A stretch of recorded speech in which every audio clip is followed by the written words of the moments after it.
Medios en crisis. La salida de Víctor Hugo Morales de C5N alimenta aún más el debate sobre el futuro del periodismo argentino. Era previsible. Queremos que Víctor Hugo se pueda expresar, que esto hace bien la República. Ahora, yo quiero que Víctor Hugo tenga voz, pero no quiero que el Estado ponga un peso. Es malo que esas voces no estén presentes porque hace a la esencia misma de la pluralidad. Es un ataque a la libertad de expresión. Como nunca queda absolutamente claro todo el juego que ha hecho el gobierno, que es maquiavélico, evidente. Los que le dijeron a Víctor Hugo, mire, usted tiene que irse, son los mismos gerentes de Cristóbal López y Fabián de Sousa, quienes siguen manejando el canal en la sombra. Están dispuestos a cambiar de bando. ¿Pero a cambio de qué? Si logran ¿qué? Indulgencia para pagar la deuda fraudulenta de más de 10.000 millones de pesos. Ya se veía venir, tenía poco tiempo porque ellos nos quieren cortar todas las voces. La voz de Víctor Hugo era una de las pocas que quedaba con esa forma de analizar. Sí, una situación, por supuesto, catastrófica de empresarios muy malos como Cristóbal López. Somos solidarios con lo que pasa en la agencia DIN, hay achiques en los grandes diarios. Digamos, el periodismo está en un momento de reconversión. Esas voces son las que molestan. Ellos te contan, no les importa nada. Tienen los medios para ellos, para que el pueblo no tenga voz. Esto es disciplinamiento. Esto es marcar claramente qué es lo que está sucediendo en la Argentina y que no les importa la obviedad con la que lo hacen. ¿No está Macri detrás de esto? Pero bajo ningún punto de vista, el gobierno no tiene nada que ver con esto. Antes de pasar al análisis profundo de medios, quiero consultarte a vos, Julio, con respecto a nada más y nada menos que Víctor Hugo Morales, fuera del aire, ese 5N. Uno se pregunta cuál es la necesidad de que en el gobierno haya oposición y también se pregunta si en algunos casos esa alternativa opositora no se convierte en incitación a la sublevación, que es otra cosa. Digamos, ¿estamos de acuerdo en la democracia? ¿Coincidimos en eso? Y además, como que esa representación en los votos es discutible.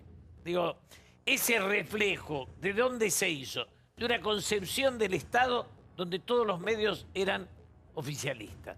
Es decir, la ley de medios, que nunca terminamos de discutir, era una ley para un gobierno que se iba a quedar para siempre. Porque si te asignaba al Estado un poder que si ganaba otro te destruía, ¿o no? Digo, me parece que es en esa historia es donde vos te preguntás, ¿afecta la libertad que se vaya Víctor Hugo? Yo lo pongo en duda. Ahora, digamos, este tipo de prensa no le hizo más fuerte a Cambiemos. Totalmente. Tan radicalizada. No, eso sirve para cambiar, más bien. Claro. Ellos trabajaron, digamos, cuanto más izquierdizás, más derechizás. Esto es eterno. Sí, a ver, Johnny. Yo coincido con tu pregunta, creo que te lo estás respondiendo. Creo que Cristóbal López, Rosner, porque no está claro quién es el dueño, el que sea que lo echó, quiere quedar bien con el gobierno por el tema de la deuda y no se dan cuenta que al gobierno no le sirve. Primero, es tristísimo que un trabajador de prensa, un laburante, sea el que sea periodista, ¿no? No operador, berreta, periodista, pierda su trabajo. Y me parece que pasa igual que con Cristina Kirchner. El gobierno tiene como una oposición preferida, ponele, entre comillas, que es la radicalizada. Eso que decís vos, los Moreno, los Bonafini, los Delía, los Navarro, los Víctor Hugo Morales, que al contrario, si pierden visibilidad, no le sirve porque al gobierno le conviene confrontar con esa oposición radicalizada. Ahora, si me permitís, tengo miedo, no me gusta que en el mapa de medios vaya quedando una hegemonía oficialista. Ya pasó con el menemismo, ya pasó con el kirchnerismo, cuando Clarín era socio del kirchnerismo entre el 2003 y el 2008, hasta la pelea con el Campo por Telecom. En esos primeros años de kirchnerismo, solo La Nación, Perfil, había pocas voces de verdad críticas. Y me parece que ahora con el macrismo no tiene que pasar eso. Yo creo que hay muchas voces críticas, incluso dentro de los propios medios que siempre fueron oficialistas. Cuando vos lees, si tomás tapas de Clarín, por ejemplo, sin ir más lejos, no sé, ahora se está discutiendo, por ejemplo, la ley de movilidad jubilatoria. Una de las voces más críticas sale de adentro del propio Clarín, que es Ismael Bermúdez. O sea que, en realidad, me parece que, lejos de, como decían ustedes, en realidad al gobierno más bien le conviene que esté Víctor Hugo, que estén otros. Pero yo creo que en los tiempos actuales, con internet, con 80 canales de cable donde cada uno puede ir y comprar un espacio y decir lo que tenga ganas, con las redes sociales, pensar que de alguna manera uno con un programa de televisión, poniendo un periodista en un programa de televisión, monopoliza los medios de comunicación y pensar que la gente, tener la ingenuidad de pensar que la gente además se come cualquier cosa o va a pensar lo que vos digas en un medio de comunicación, es no entender cómo funciona. No, yo me parece muy positivo que se maten o que intenten hacer un profundo análisis de conveniencias o no conveniencias. Acá hay una... Primero, aclararle algo a Jonathan, no aclararle, por lo menos lo que yo siento con sus palabras, que el otro día pasó que trataron a Víctor Hugo de militante en vez de periodista. Lo mismo ahora decir que Víctor Hugo es una oposición radicalizada, como si alguien no... Digo, no, por eso digo, el otro día esto, ahora otra... Digo, Víctor Hugo es brillante y hay una gran parte del país, una gran parte, no todo, porque vamos a dividir, que coincide ideológicamente. Pero más allá de la coincidencia ideológica, la forma en que aborda cada uno de los temas y cómo los analiza, lo hace para mí un periodista brillante. Por lo tanto, no es metés... Pero no, pero vos estás diciendo los de Lía, los Víctor Hugo, como si fuese gente que le conviene al gobierno. Digo, respetemos a Víctor Hugo un poco más. Además de todo esto, es uno de los pocos colegas tan solidarios con todos aquellos que han tenido problemas laboral. Un tipo con muchísima humildad. Es que eso no está en discusión. No, pero digo, entonces, respetemos a Víctor Hugo. Para mí sí, por otro lado, a todos nos han echado, sí, a todos nos han echado. Cortito, que voy a los medios. No respeto nada como colega a Víctor Hugo. A ver, que termine una No, categoría. lo último. Y lo que no hay que ser muy brillante es darse cuenta de que por un motivo, por otro, con una explicación u otra, hay muy pocas voces críticas. Nos costó, Tetaz hizo, bueno, sí, hay uno, no sé dónde. Hay muy pocas voces y cada vez hay menos. Les gusta, lo que quieran, no me tiren una carta con la otra. Le queda muy cómodo al gobierno. No está más Navarro, 678 lo borraron al principio, no está más Víctor Hugo. Los medios. Hay un error. Dale, no hay más voces críticas. Hay un error. Pero estamos comparando con el menemismo. No comparemos más, hablemos de hoy, punto, no hay voces críticas. Por eso, para hacer análisis de medio hoy con esas categorías, estamos haciendo análisis de medios con categorías preexistentes viejas. Hoy, las audiencias solo quieren escuchar aquello que reafirmen sus ideas preexistentes. De modo que, para ningún gobierno es peligroso los tener medios hegemónicos estar alineados con el gobierno, el discurso que se baja. Las audiencias escuchan lo que quieren escuchar. Entonces, que ocultan la realidad, que ocultan la verdad, le mienten a la gente. ¿Qué no? Aquellos periodistas que lo critican y aquellos que... A ver, un minuto, vamos a tener esto. Para decir que la gente... Primero es subestimar a la gente o poner a la gente en un lugar espantoso como que si lo que escuchan en televisión va a ser la verdad. No. Ahora se escucha y se ve absolutamente todo. Coincido con Débora. Me parece que es tan antiguo el análisis que se hace. El mundo evolucionó tanto. Las telecomunicaciones avanzaron absolutamente... no sé, cambiaron la manera de dirigirnos hacia las masas en cuánto arrancamos este programa? 5 años. 5 años. 5 años. Era otra la manera de comunicar hace 5 años atrás. Todo ha cambiado, todo. Esto, cambiemos, lo entendieron muy bien. Hicieron un trabajo en redes potente, muy astuto, muy potente. Invirtieron millones, que también lo podemos debatir a eso. Claro. Pero parece que estamos debatiendo esta cosa de el periodismo opositor o el periodismo... Es viejo eso ya. Es viejo. Es viejo. Chicos, les voy a decir una cosa. Donald Trump ganó las elecciones en Estados Unidos con los grupos hegemónicos, para llamarlo de alguna manera, en contra. ¿A qué voy con esto? Yo creo que de hecho se lo dije acá cuando vino Macri y Vidal. ¿Se acuerdan ese día? Sí. Yo les dije que habían ganado por contraste. Sí. Y el contraste era este. Hay gente, digamos, este gobierno acaba de ganar una elección con muy poca gestión. Sí. Con muy poca gestión. Sí. Y ganan por estas cosas también. Pero Santiago,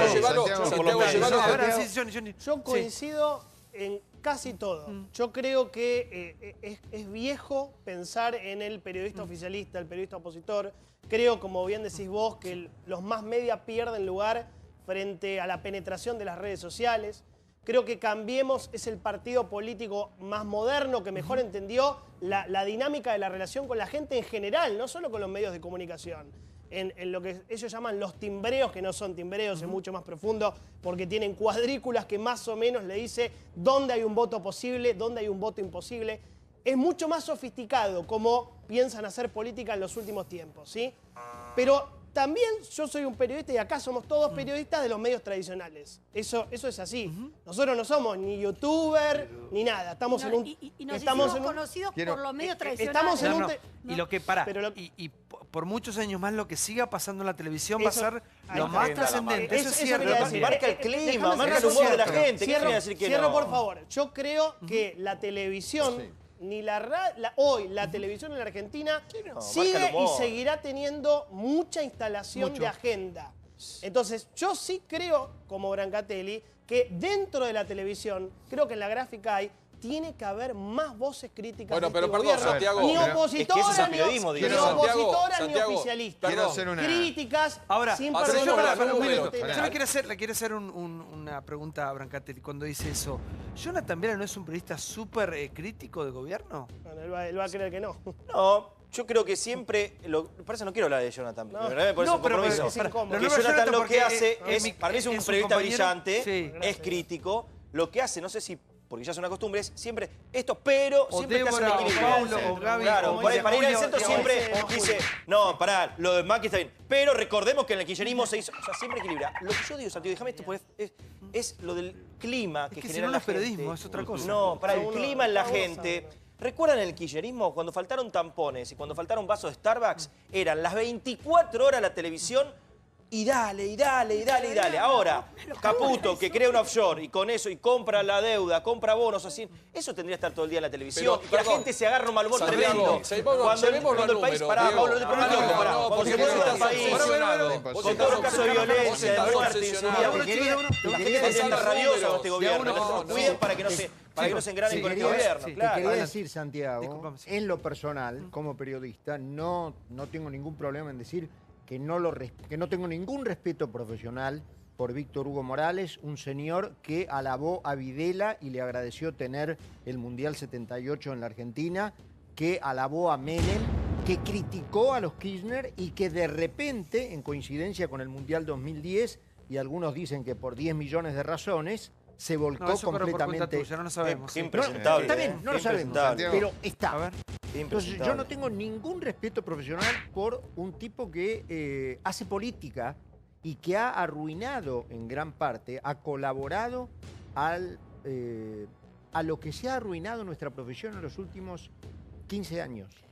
Porque nuestra profesión se arruinó, nuestra profesión ha sido infectada por gente como Víctor Hugo Morales. Así que yo no le tengo ningún respeto profesional y no tengo ningún problema en decir públicamente que no tengo ningún respeto profesional. Porque este señor, como dijo Eve por ahí, este no es del pueblo, ¿eh? Este sí que no es del pueblo. Santiago, una cosa... Me parece que la contradicción, que es la que un poco se enoja a Brancatelli, es que para muchos de nosotros, me incluyo, el gobierno anterior era autoritario y el actual es democrático. Con el actual tengo profundas diferencias, pero no es mi enemigo, es mi adversario. El anterior me tenía como su enemigo y esto es lo que me llevó a enfrentarlo. Sí. Yo creo que... quiero decir una cosa, que un poco en línea con lo que vos decías. Por un lado, el tema de que hoy ya no existe la importancia de los medios de comunicación como los conocíamos antes. Yo voy a dar un ejemplo en el cual estoy involucrado, que hicimos la otra vez unos pequeños videitos sobre las víctimas de Milagro Sala, y los vieron 2,5 millones de personas hasta ahora. No existe un programa periodístico en la Argentina que tenga 2,5 millones de vistas. No es lo mismo. No, Cuando no, pasa pero la televisión, en eso coincido contigo, cuando pero, pasa, fija la agenda... No, son 2,5 millones de personas que lo vieron. Pero además de eso, quiero decir que el tema de estos dos periodistas que son Navarro y Víctor Hugo, en esa mismo C5N echaron antes a Luis Novarecio, a Marcelo Longobardi, a Pablo Dugan, a Eduardo Feynman, a Oscar González Oro, a Fabio Domán, a Guadalupe Vázquez, a Antonio Laje. A todos esos lo rajaron de ahí. A Débora Plager. A Débora Plager. Y no pasó nada. Algunos estuvimos diciendo cuando fue lo de Débora, lo de Guadalupe, pero no sé, el despelote que se armó ahora, digo, está bien. Está siempre mal que se eche gente, pero también las empresas tienen derecho a decir con quién están. ¿Por qué? ¿Quién? No, pero perdón, yo creo que hay que pasarlo en números, ¿no? Porque este fin de semana, para mí, tienen que estar y todo el mundo tiene libertad de contratar. En Radio Continental, cuando lo echan a Víctor Hugo, que les trajo un problema de rating, porque la mañana luego con los que lo sucedieron fue un espanto, había una ecuación que también hay que cumplir, que conocemos todos en los medios, que es rating con publicidad. Y no solo del Estado, tiene que venir la privada, que a veces no está de acuerdo con auspiciar a determinados periodistas por alguna cuestión ideológica. Pero hay que hacer números para no decir la verdad y caer en victimizaciones que no tienen ningún sentido. El grupo Indalo es el segundo en pauta en el año 2016, con un gran caudal de pauta del Estado en el año 2017. Yo creo que si el gobierno es inteligente, lo mantiene a Víctor Hugo. de haber tenido una mala paso, decir, che, mirá, salieron a atacarlo y lo rajan. No hay ningún motivo para que el gobierno hoy diga queremos a Víctor Hugo afuera. El gobierno hoy tiene a la señora Bonafini, tiene el Canal 7 a la señora Bonafini. Voy a hacer una pregunta. ¿Quién lo echó y por qué motivo? Lo echó un grupo nuevo. ¿Qué pasó? Bueno, la empresa emite un comunicado el día viernes cuando sale Víctor Hugo Morales y él lo comunica a través de las redes sociales, en el que primero explicita la decisión del Grupo Indalo de prescindir de los servicios del productor de Víctor Hugo que había insultado a Alfredo Leuco en Los Martín Fierro. Y allí sí la empresa dice que le parecían impropios los modos en los que se había referido en esa ocasión y que a la empresa le traía un perjuicio y que prescindía de sus servicios, que no era el caso de Víctor Hugo Morales, al que sí aclaraban habían decidido dejar cesante, digamos, de su espacio en C5N todos los días por la tarde. Víctor Hugo dice luego en varias entrevistas periodísticas que a él le comunican la decisión de dejarlo sin trabajo los nuevos dueños. Él se lo atribuye a Rosner de OP Investment, que es esta empresa que no tiene homologado por el juez Ercolini la transferencia del paquete accionario porque hay una inhibición general de bienes que pesa sobre el Grupo Indalo. Ahora, la pregunta es, Cristóbal López y De Sousa, ¿están detrás de estas decisiones y lo ponen a Rosner como pantalla hay o no? Hay un brutal giro editorial en C5N y Radio 10 a partir de que esta gente Rosner, sin autorización de la justicia, se hizo cargo del grupo. El otro día un comunicado, ellos se asociaron con una empresa rusa, Lukoil, una petrolera muy grande. Y si ustedes leen el comunicado, claramente le chupan las medias al actual gobierno. O sea, pasan de ser ultra kirchneristas, Navarro, Víctor Hugo Silvestre, a estar más cerca de este gobierno. Dicen la posibilidad de que Lukoil sea nuestro socio es porque cambió el clima y ahora soplan vientos nacionales buenísimos. Lo que hay es empresarios, me parece, estos que compraron, que quieren quedar bien con el gobierno de Macri porque creen que de esa manera le van a perdonar la deuda, que es un error. Tienen que hablar con el señor de la FIP, con el señor Abad. Yo termino para ver que no es así. Capaz que no los atiende. Trayendo a la discusión un dato objetivo. Yo el día viernes estuve en Santa Fe en el festejo de los 150 años del diario La Capital. 150 años. Sí. En el mismo país, con las nuevas tecnologías. Quiere decir, en 150 años, ese diario tuvo dos dueños. La familia que lo fundó y el actual Grupo América que lo compró. Entonces, lo primero que digo, los dueños, los medios son empresas también. Ahora, esas empresas, cuando uno las mira, no es nuevo que apareció que C5N o el Grupo Indalo o lo demás, tenía una preferencia en determinada direccionamiento de pauta y podían sostener. Entonces, o no pagaban los impuestos, o no se hacía esto. Ahora, el resto de las empresas no es hegemónica. O esta empresa es una empresa hegemónica. Esta empresa es una empresa normal. Le va bien, le va mal, podrá tener más publicidad oficial, menos publicidad oficial. Ahora, no está sujeta a la pauta oficial para abrir las puertas a América. Yo los escuchaba recién y digo, hay que pensar también que adentro de las empresas estas hay graves problemas. De Sousa y Cristóbal López hace tiempo que están enfrentados y López considera que De Sousa es el culpable por haber incentivado primero la compra de Indalo y después esa línea editorial fuerte de todas sus desgracias. Es decir, también la gente piensa, no nos olvidemos que Cristóbal toda la semana le anuncian que va a ir preso, es un tipo muy presionado y también a veces explota y se metieron recontra podrido con el Grupo Indalo. Los que alguna vez escuchamos por ahí cerca sabemos de eso y creo que ustedes también, y también refleja alguna pelea. Es decir, yo no digo que Rosner no sea un paracaidista, que tenga, tampoco es tan paracaidista porque trabajó para Clarín y jugaba al fútbol en las canchas de los directivos de Clarín durante la década anterior. Es decir, que no es que el tipo cayó de una palmera tampoco. Pero la realidad es que cuando uno mira también adentro hay broncas y hay peleas y hay grupos societarios que se dividen, ¿no? Vamos al próximo informe que tiene que ver con el FIFA Gate. Escándalo con el FIFA Gate, no solamente en la Argentina, sino repercusiones en el mundo entero. Mirá. Fútbol, corrupción y mafia. Arde el FIFA Gate. Los secretos que reveló Bursaco en Estados Unidos hacen tambalear al polémico sistema creado por Grondona en la AFA. Como si todo esto fuera poco, la justicia sospecha del suicidio de Jorge Delon, uno de los apuntados por el ex CEO. La descalificación al programa Fútbol para Todos es evidente, se han tocado muchos intereses y lamentablemente en esa descalificación se ha perdido una vida como la de Jorge Delón. Avanza la investigación sobre Delón. A raíz de las imágenes que fueron captadas por las cámaras de seguridad, se lo registra cerca de un hombre, dicen, y es por eso que ahora se inicia esta investigación. Alejandro Bursaco involucró a su hermano. Existe una cuenta bancaria offshore donde figuraba Eugenio. Una cosa es lo que hizo su hermano y otra cosa es Eugenio. Eugenio es un gran profesional y de ninguna manera repercute en nada lo que hizo su hermano. Eugenio Bursaco le dijo: no vuelvas a la Argentina porque la bonaerense te va a boletear. Alguien con función pública sabe que hay policías bonaerenses que te pueden liquidar en la vereda y no hace ninguna investigación, ninguna denuncia. Estaba la elección del presidente de la FIFA. Tenían que elegir entre el presidente Blatter y el príncipe. Yo llego a Zurich, vamos a comer a un lugar con todos los dirigentes latinoamericanos. A la mañana siguiente, la mitad de todos esos estaban presos. Está bien, yo creo que lo mejor que hiciste fue anular el contrato con Clarín. Ellos saben muy bien que yo tengo hasta testigos de los tipos de las motos que iban a buscar la plata negra. Les pedí que me vendieran a mí y yo a ir al testaferro y peleaba yo con ellos, porque yo sabía que no podía hacer más nada. Y el 50% que tenía TIC, que se lo vendan a AFA. La grieta se cerró en el funeral de Grondona porque ahí fueron todos. Fueron desde las grandes figuras del kirchnerismo, las grandes figuras del macrismo. Todo el mundo fue a darle el último adiós a quien todos consideran el gran padrino.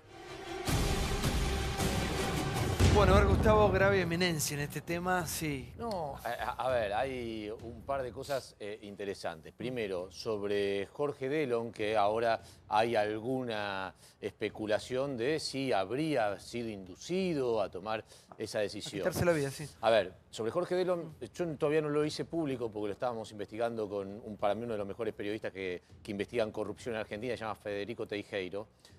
Nosotros encontramos dos empresas a Delón que nos llamaron la atención.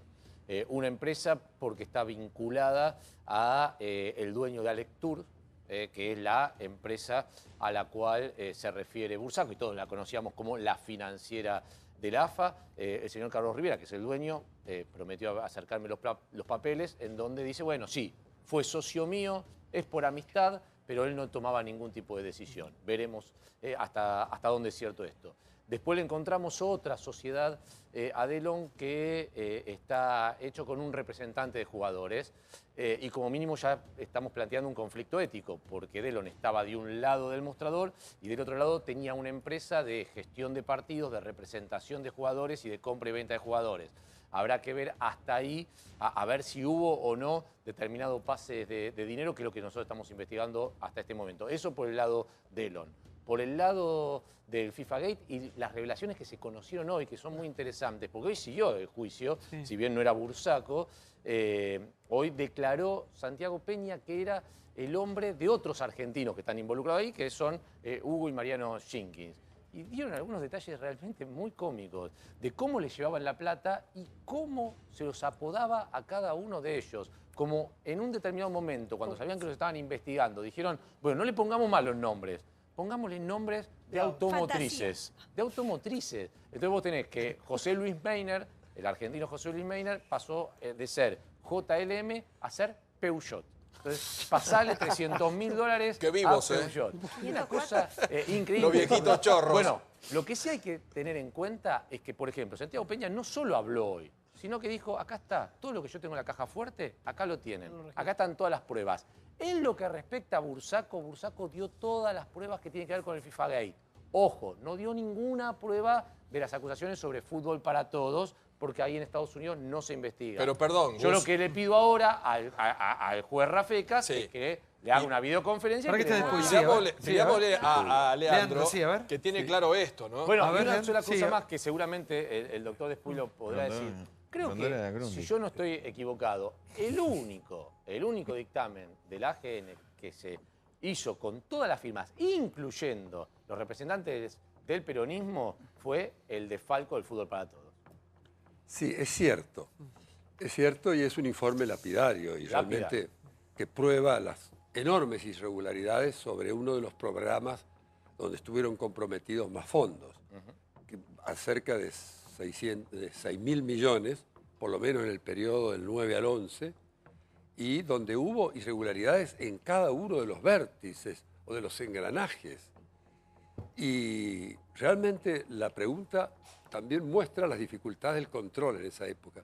Usted sabe que ese informe, 6 meses antes, estaba en condiciones de ser aprobado. Ese informe que ustedes ven.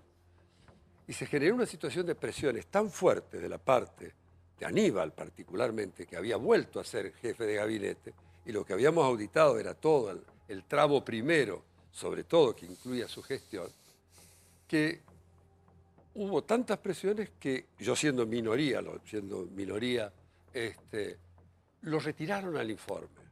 No solamente no pidieron que no se aprobara, sino que lo pasaron a archivo. Se armó una situación de tal fuerza y tal crítica, yo lo planteé en todos los medios, etc. Y después tuvimos la suerte de que lo íbamos a plantear y que íbamos a rediscutirlo y que se tenía que aprobar, que explotó el tema en Estados Unidos, el tema de Bursaco, el pedido de extradición, etc. Y eso generó una situación tal en el colegio que pudimos aprobar ese informe que hoy es una radiografía que prueba todos los mecanismos diríamos, de corrupción internos, la forma en que se afectaron, tanto en lo que hace a cómo la AFA destinó y malversó esos fondos en el sentido de que tenían por destino sanear la situación financiera y económica de los clubes y en definitiva se transformaron en cheques que se negociaban en cuevas financieras, siguiendo el mismo procedimiento de otro de los programas que nosotros auditamos, que era el de Sueños Compartidos. Ahora, Leandro, ¿y si no hubiesen pedido la extradición de Estados Unidos, qué hubiese pasado con esto? Yo creo que hubiéramos terminado aprobándolo. Yo confío, porque la verdad es que hemos podido vencer en general muchas presiones. Yo recuerdo que cuando se aprobó el informe, esto le estoy hablando de documentos que están en las actas del colegio, televisadas y publicadas. Un auditor con toda dignidad, que hoy preside, era auditor en ese momento y preside la Auditoría General de la Nación, me refiero a Lamberto, dijo, yo voy a aprobar este informe, voy a pedir que se apruebe este informe. Recordó una frase de Perón y dijo, porque si tengo que optar entre el miedo y la vergüenza, prefiero prefiero no pasar vergüenza. Santi, ¿puedo hacer una preguntita sobre este favor. tema? Porque el trabajo que han hecho es impecable, son 152 hojas. Sí. El que desconfía sobre el fútbol para todos, con leerlo se saca todas las dudas. ¿Es verdad que el único auspiciante privado, la empresa de los camiones, en algún momento cuando hicieron el recuento, encontraron camiones en Chaco que se había llevado a Capitanich? Iveco.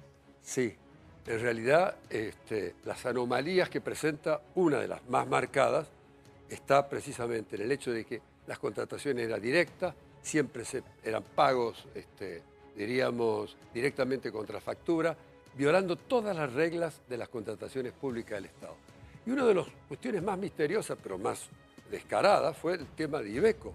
Iveco aparece como el único auspiciante privado, porque en realidad, aunque el programa tenía por propósito compensarse y pagarse con la publicidad privada que se contrataría, no se hizo nunca, se lo transformó en un instrumento de propaganda del gobierno, pero al mismo tiempo el único llegó con pago en especies, en contratación directa, y cuando nosotros queríamos verificar decíamos, pero ¿por qué? Dice, aparecía como que habían pagado el equivalente a 7 millones. 7 millones, 42 camiones, furgones, etcétera. Y después veíamos al año siguiente 24 y no entendíamos muy bien cuál era el equivalente. Hicimos un estudio, y esto es interesante ver cómo la auditoría, de lo que en principio tendría que recibir según los costos de la publicidad. Y veíamos que cobraba, en este caso, lo que había pagado en especie, era mucho menos, el 70% de lo que realmente valía. Por ejemplo, contratábamos una acreditación de 7 millones cuando en realidad el costo en publicidad medido en términos de costos eran, por ejemplo, 30 millones. El sponsor era Iveco, ¿no? Claro, los aviones. Bueno, el sponsor oficial único, porque en definitiva fue el único, y lo peor es que no se podía detectar dónde estaban los camiones. Y yo les confieso que a mí me sorprendió, funcionario, ya en la época donde Aníbal Fernández vuelve a ser nuevamente jefe de gabinete, me dice, después no insista con el tema de los camiones.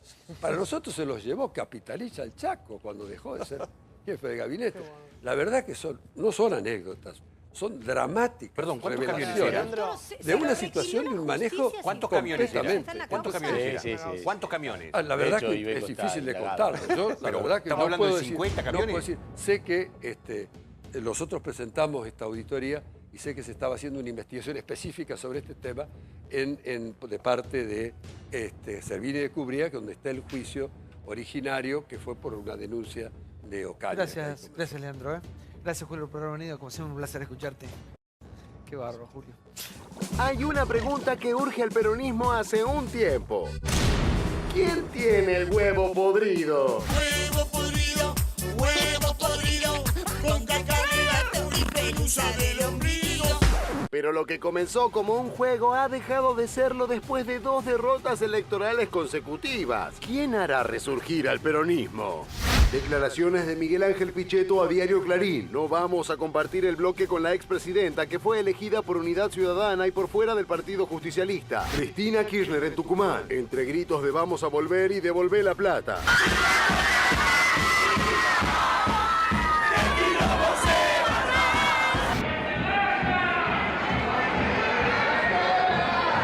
Quieren envolver en discusiones y peleas entre nosotros. No le voy a dar el gusto a nadie. No vamos a compartir el bloque con alguien que cree que hay que dinamitar todo porque sí, que apuesta a la ruptura. Voy a estar en el mismo lugar que estuve siempre y del cual no me corrí ni un centímetro. Aníbal Fernández y Miguel Ángel Pichetto visitaron a Julio Devido en la cárcel de Marcos Paz. En el medio de esta picante ensalada, Moreno tiene su propia receta. Él cree que no hay que descartar ningún huevo, que las yemas y las claras tienen que servir para unir al movimiento. Para mí la fórmula ideal es Cristina Pichetto o Pichetto Cristina. El que esté mejor de salud que encabece. Esa es mi idea. ¿Por qué?